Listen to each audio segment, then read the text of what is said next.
Well, it's been a while, but I finally found some time to get back to watching Space 1999. Yeah, it's about time. Jeez. Yeah, well, stuff got in the way. And so this one was called New Adam, New Eve. Oh, well, I guess this is going to be some sort of biblical reference and stuff within the story. Yeah, that's right, Lefty. And but not only that, this show, which is often compared to Star Trek, Well, of course, I mean, come on. It's pretty obvious. yeah, except they're traveling around on the moon instead of a starship. Yeah, well, Yeah, I know. But this one borrows from not one, but two episodes of Star Trek.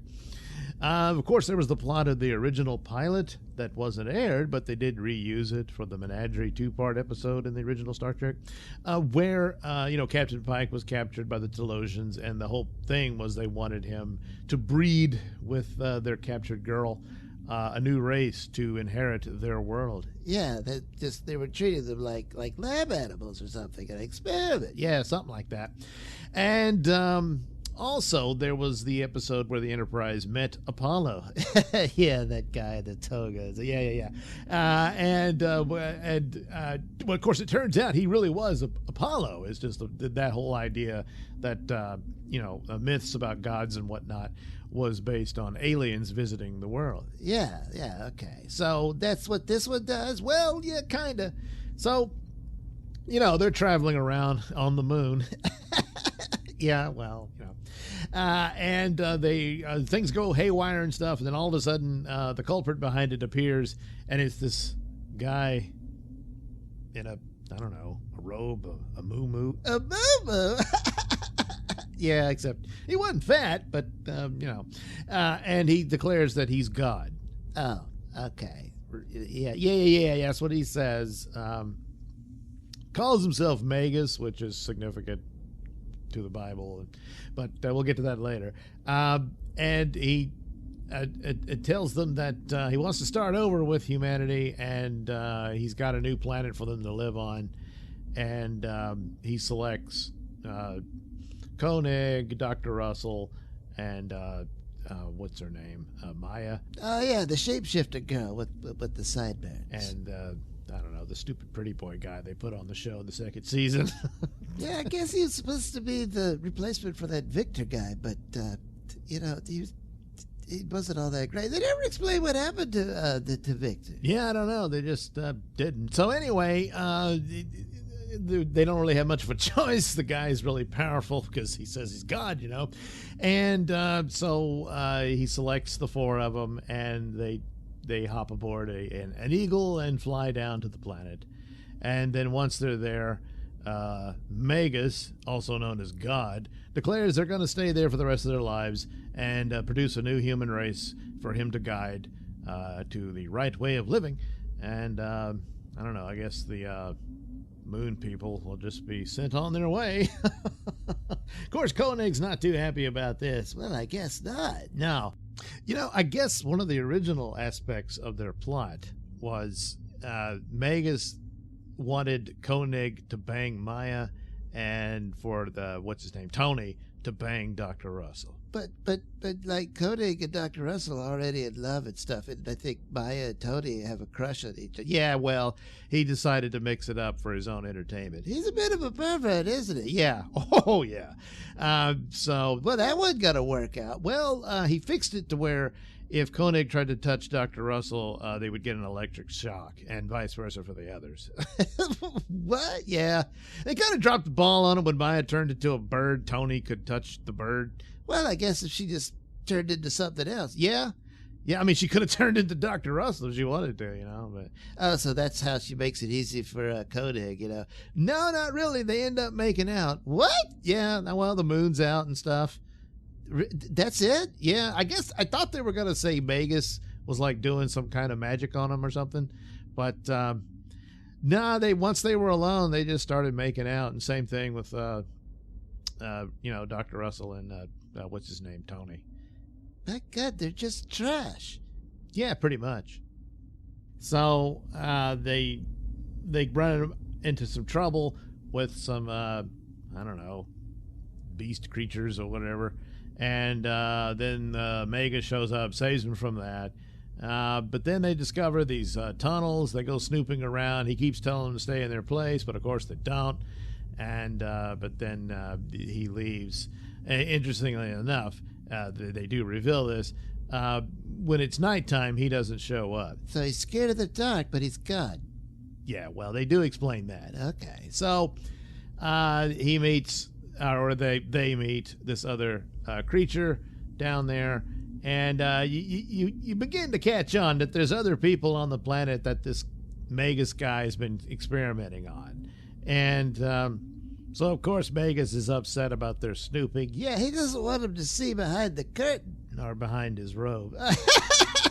Yeah, well, so they begin to feel or find out. Maya turns into a bird, flies over there, and Magus says, "Oh, I didn't know there were birds on this planet." But he's God. Yeah, well, obviously he is. Oh, so he's just a powerful alien. Yes, he's just a powerful alien, which is, typical of this sort of scenario. So anyway, but they realize that he's afraid of the dark. What? Yeah, well, obviously not literally in the sense of, he needs a nightlight to sleep by or the boogeyman will get him. No, he needs sunlight like Superman does. Well, there you go. So he's just like, he's a Kryptonian, and he needs that for his superpowers. Yeah, he does. So they decide, hey, if we can get him in the dark, we can, escape. And so they decide to, pull a trap on him. A trap. They're gonna trap God. Yeah. How are they gonna do that? Well, they kind of use an old trick. They dig a hole and cover it up to disguise it, and they trick him into falling into it. What? He just walks right into it? Yeah, well, again, we know he's not God. Yeah, but he was like all powerful and stuff. Yeah, well. So he falls into the hole and they cover it up with him in it. And so now he doesn't have powers anymore. And since it turns out his power was holding the whole planet together, it starts to fall apart. And they have to make good their escape for the Eagle to get back to the moon base. Well, wait a minute. If his power holds the planet together, how was he holding it together in the dark? Well, he was never in the dark, Lefty. He went to the other side of the planet where the sun was shining. Oh, that's right. Yeah, that's right. Yeah, so they didn't miss the spot there. But I mean, this awesome godlike power he had.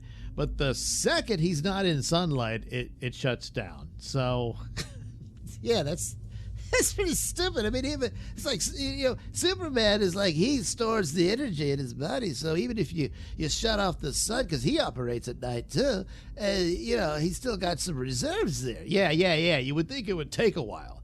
They would have to figure out how to keep him in that hole a long time to drain him out. But they only had a few minutes left in the episode, so that just had to work. So the whole planet goes to hell? Yeah, pretty much. Well, what about the other creatures? They didn't worry about them except for the one mutant guy. And turns out he's actually the child of an alien species that he experimented on. So he's all messed up. He really looks hideous, and he doesn't like it, and he just wants to die. And Magus wouldn't let him die, so he's going to die with the planet blowing up and stuff. Oh, okay. So, yeah. So that was it, just the one guy? Yeah, I guess he was wearing like an alien spacesuit. I don't think they meant that to be. Maybe they meant it to be his body. It was like it was made out of giant macaroni. What? Yeah, but his face, well, he just had these like tumor on it and hair. It didn't really match up, so I'm assuming that's an alien spacesuit that he was wearing, left over by his parents. So, yeah.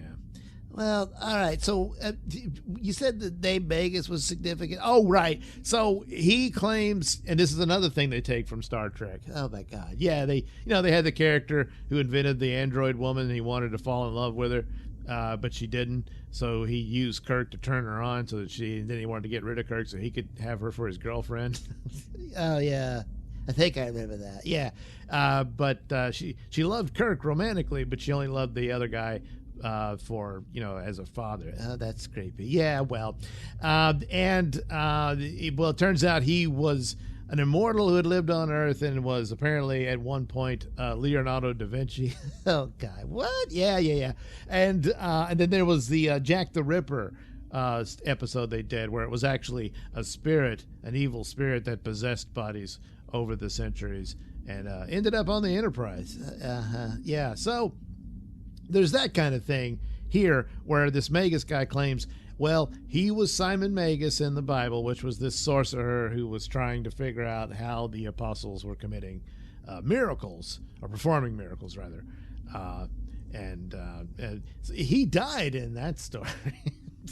But then he said he was Merlin and stuff like that he had been a part of human history. But basically, he was just a fancy magician doing these tricks and whatnot. An immortal one, and while it weren't really tricks, he could actually do it, but only in the sunlight. Yeah, only when the sun's up. Yeah. So you could have killed him in his sleep, I suppose. If he ever did. Yeah, I guess he didn't.